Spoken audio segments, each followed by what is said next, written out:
Okay, let's unpack this. We have a spectacular stack of sources today. It's essentially a roadmap to the next decade of therapeutic development. It really is an incredibly rich deep dive. We're not just looking at, small improvements here. We're witnessing fundamental shifts in philosophy. Absolutely. The listener has given us research that covers everything from the fastest drug development pipelines I've ever seen to the deep, surprising mechanisms of established drugs. And then there's the really radical frontier of age reversal, focusing on epigenetics and, of course, inflammation. That's right.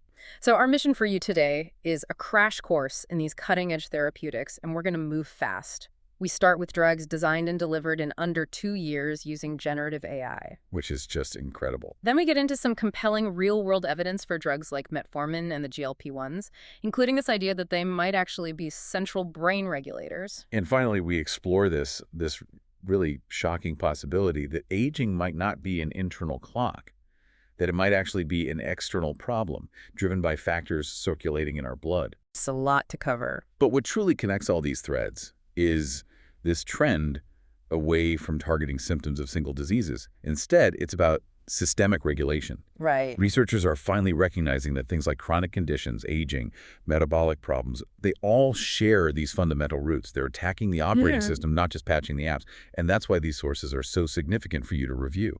A perfect analogy. So let's dive right in. Segment 1. Yeah. The sheer industrial innovation of this AI and fibrosis shortcut. Yeah, let's. So fibrotic diseases, things like idiopathic pulmonary fibrosis, IPF, and chronic kidney disease, CKD, they are traditionally just incredibly difficult to treat. Painfully so. And the standard drug development timeline is notoriously long. You're talking, what, a decade? A decade, maybe more, from just identifying a target to getting a viable candidate into the clinic. And this is precisely where this generative AI pipeline offers a revolutionary acceleration. And the pipeline they used was multifaceted. They combined systems like Panda-omics for the deep biological target discovery.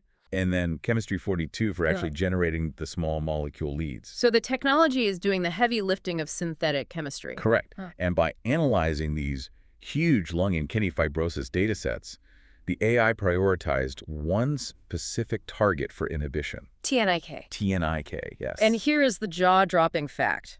The comprehensive process, so from initially identifying TNIK to designing the molecule, doing the preclinical tests, and nominating a final candidate, the whole thing. The whole thing was done in roughly 18 months. 18 months? I mean, that is just unheard of speed in this industry. It shaves years, literally years, off the timeline.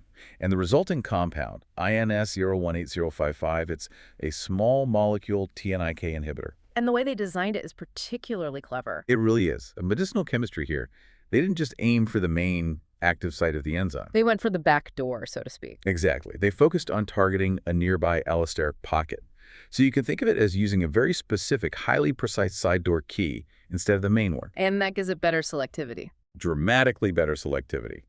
It reduces the chances of off-target effects because it only influences the enzyme's activity in a very specific way. And the early success seems pretty robust. It's showing selective anti-fibrotic activity in animal models for lung, kidney, and skin fibrosis. And phase I trials confirmed it was safe and well tolerated. That's why we're already seeing 2 phase II trials underway for IPF. The movement is incredibly rapid. But let's circle back to why TNIK. Why did the AI choose that specific target? Well, it was the #1 ranked candidate based on this huge integration of data interactomes, gene expression pathways, everything. But critically, and you should really note this, the sources point out that TNIK is also implicated in multiple hallmarks of aging. That's the crucial nugget right there. Why does an anti-fibrotic target also suggest it might have potential for systemic aging? Because fibrosis isn't just a structural problem. At its core, it's a consequence of cellular senescence, chronic inflammation, defective repair. All key hallmarks of aging. Exactly. So if TNIK modulates these foundational processes, the drug is suddenly much more than just a lung or kidney therapy. It becomes a systemic regulator, and one that was identified through the sheer efficiency of AI. Which sets us up beautifully for segment 2, where we look at established drugs that are also turning out to be these powerful systemic regulators. Right, the metabolic superstars. Let's talk about the GLP-1 and GIP receptor agonists, tirzepatide and semaglutide. I mean, everyone knows about their impact on weight loss. Of course. But the source material here focuses on a really rigorous comparison of their cardiovascular benefits. They leveraged massive real-world evidence. We're talking U.S. insurance programs spanning several years.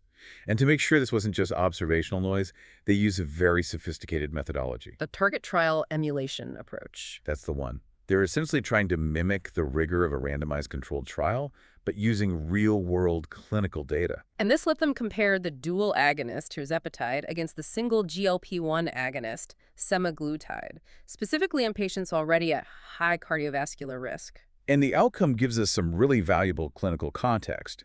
When you look at the composite endpoint, that's myocardial infarction, stroke, or all-cause mortality, the hazard ratio for tirzepatide versus semaglutide was 1.06. Which basically means the benefit profiles are equivalent. In clinical practice, for that specific outcome, yes. It suggests that while the drugs might have some different metabolic impacts, for cardiovascular protection, they're offering a comparable benefit. So clinicians can feel confident with either one for that systemic protection. Precisely. But the bigger story for systemic regulation, I think, belongs to the old standby, metformin. This is where it gets really fascinating. The new longevity data on metformin, the cheapest, oldest type 2 diabetes drug on the market, is just compelling. It really is. There was a large target trial emulation study that looked at women over 60 with type 2 diabetes. And the association was it was striking.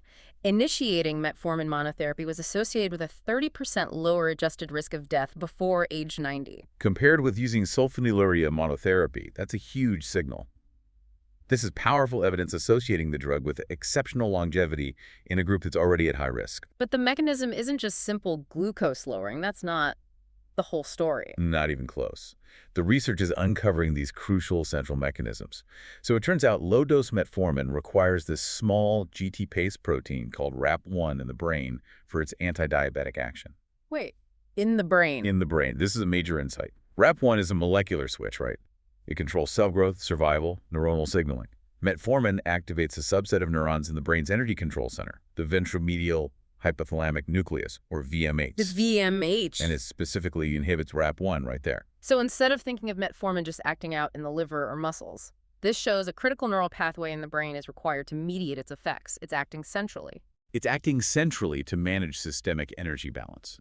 And the geroprotective data scales up the evolutionary ladder. Right. They tested it in monkeys. Aged male cynomolgus monkeys. Right. A much closer model to human aging. They were treated for 1,200 days. And they showed a deceleration of their biological aging clock. But how reliable are those clock measurements, and what kind of deceleration are we talking about? So they used advanced DNA methylation and transcript age clocks. And in the liver, they measured about a 4-year biological deceleration. In the brain's frontal lobe, about 3.4 years. Wow. This really confirms that metformin is a systemic geroprotector in primates, not just in rodents. And the mechanism in neurons was shown to be cell-autonomous, primarily enhancing NRF2 antioxidant mechanisms. Which is essential for protecting cells against oxidative stress. The kind of stress that's directly linked to aging, yeah. Metformin is the ultimate old drug learning, new, profound tricks. Let's shift focus completely. Segment 3, the age reversal toolkit. We're looking at the theories of aging itself. And the central theory driving so much of this research is this idea of the loss of epigenetic information. So aging might not just be accumulated damage, it might be a failure of the cell to correctly read its own instruction manual. That's the idea. Yeah. And the research supporting this is very compelling. Scientists use a system called ICE in young mice. Okay, we need to unpack ICE. It stands for Inducible CRISPR-Mediated Epigenetic Editing. Right, and this isn't gene editing that changes the DNA sequence. That's the key. It's a tool that lets researchers induce double-strand DNA breaks with incredible precision, but without causing mutations. So it isolates the disruption of the chromatin structure, how the DNA is organized, as the cause? Exactly. And the outcome of disrupting that epigenetic structure, specifically the H3K27 marks, the young mice rapidly acquired a frailty index and cognitive decline that resembled very, very old mice. Like 24-month-old mice. Yes. So this strongly supports the idea that the loss of epigenetic information, the misfiling of the instruction manual, is a direct cause of aging, not just a symptom. But maybe the most surprising concept in all these sources is that aging isn't just intrinsic damage, but it could be an extrinsic condition. This idea centers on the systemic environment. In other words, the blood. The blood. Indeed. Senescence is presented as a transphenotype. It can be passed around or induced rather than just being time-dependent, and the sources provide compelling evidence for this. In vitro experiments showing that old blood it dominates over young blood. It dominates. And then there's that famous experiment. Young mice, briefly exposed to old blood, acquired an aging phenotype. In just 2 weeks, right? 2 weeks. And that time frame is critical. It's far too quick for cellular damage to accumulate. It has to be a fast-acting signaling problem. Which led to the hypothesis that therapeutic plasma dilution blood exchange works not by getting rid of old cells, But by diluting systemically elevated inhibitors, these bad signals that accumulate with age, by washing them out, you improve neurogenesis and reduce neuroinflammation. So if aging is a battle of signals and the old signals are winning, we have two approaches for the senescent cells themselves. Right. Elimination via senolytics or suppression via senomorphics. And we have exciting new examples of both. On the senolytic side, a microRNA miR106B5P was identified. It acts as a selective senolytic.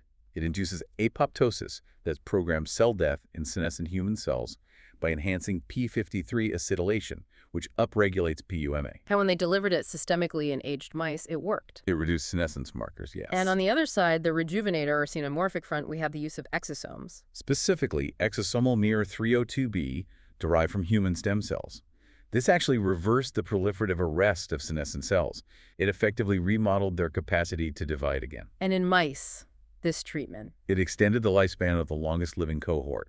It suggests we can really push these repair mechanisms back into action. That's a powerful toolkit. So now let's tie this all together by looking at the core universal target that underpins all these conditions, chronic inflammation. Which brings us to segment 4. Chronic inflammation, often called inflammaging, really is the common denominator.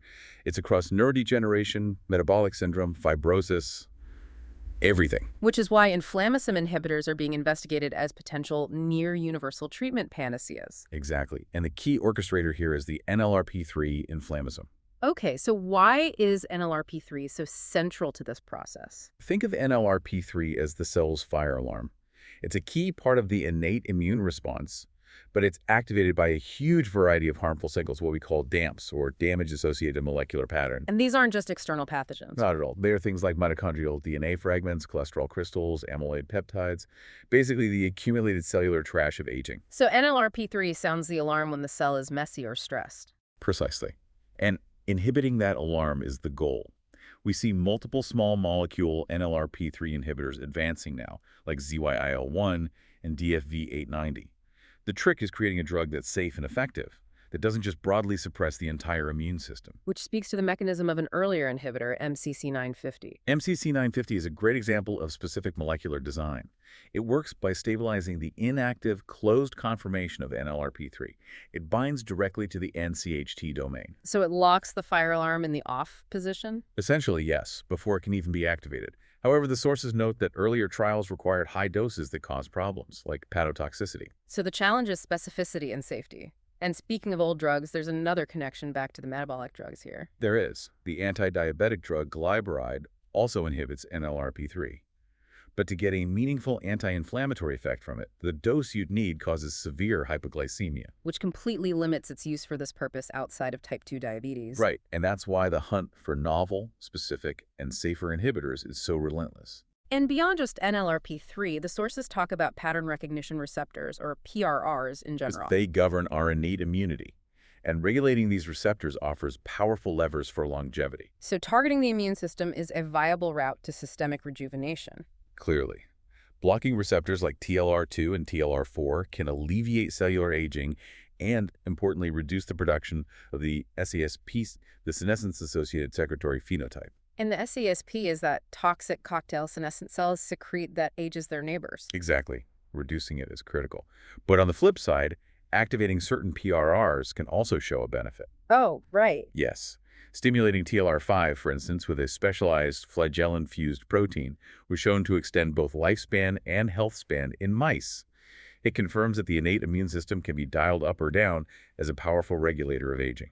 So to synthesize all these remarkable findings for you, we've seen the future of drug production. AI is drastically accelerating the development of systemic small molecules like that TNIK inhibitor.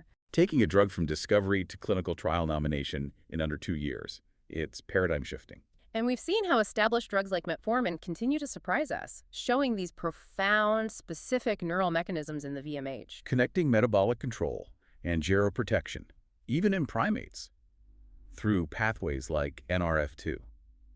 And we've learned that aging may be driven by these fundamental and perhaps fixable failures. Like the instability of epigenetic information and the systemic accumulation of these inhibitory factors in our blood. So you now have a complete snapshot of where therapeutic development is moving. It's leveraging technology to attack traditionally intractable diseases like fibrosis. And it's focusing on the core fundamental root causes of aging, whether that's epigenetic control, modulating the innate immune system, or simply diluting those bad signals in our systemic environment. The research suggests we are moving rapidly past simply slowing aging, Yeah. and toward understanding the mechanisms that can truly reset or even reverse biological clocks. So if aging is truly an extrinsic problem governed by inhibitors we can dilute or target, and if new brain-penetrant small molecules are rapidly being discovered via AI to address core inflammatory and metabolic signaling pathways, what combination therapy, perhaps combining an NLRP3 inhibitor with an epigenetic regulator, will be the first to deliver quantifiable, multi-organ biological age reversal in humans, something powerful for you to ponder as you continue your deep dive into these revolutionary sources.